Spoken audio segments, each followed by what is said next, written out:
মুহূর্তেই চলে যাও, আমি সুখে আছি। স্বামী স্ত্রীর প্রেম দেখে গা পিত্তি একদম জ্বলে যায়। দেখবো দেখবো এই প্রেম কতদিন থাকে।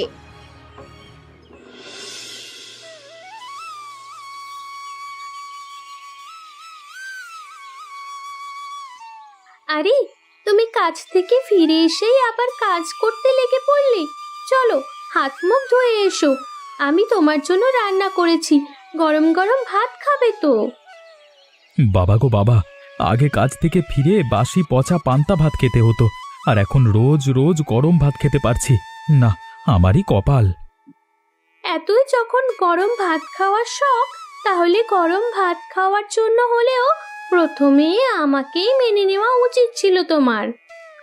আরে বাবা, তখন তো আমি বুঝতে পারিনি তুমি জমিদারের মেয়ে হয়ে আমার এই অভাবের ঘরে থাকবে কিভাবে। থাকবো না কিভাবে? এই যে দেখো, আমাদের ঘর আমি কত সুন্দর করে সাজিয়েছি। ধীরে ধীরে তুমি আর আমি মিলে আমাদের ঘরটাকে আরো সুন্দর করে সাজাবো। ঠিক আছে ঠিক আছে, তুমি আমার সাথে থাকলে সবকিছুই সম্ভব। আমরা দুজনে একসাথে আমাদের সংসারটা সাজাবো। যে যাই বলুক না কেন, আমরা কারোর কথা শুনবো না। তাহলে যাও, হাত মুখ ধুয়ে এসো, আমি তোমার জন্য খাবার বাড়ছি।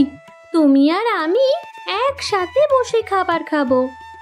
কিন্তু একটা কথা কুসুম, আমার বড্ড ভয় হয়।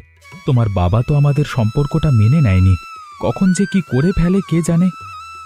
সেসব নিয়ে তোমাকে এত ভাবতে হবে না। আমি যখন এসেছি, আমি সব ঠিক করব। তুমি শুধু আমার পাশে থেকো। এখন যাও, কথা বাড়িও না।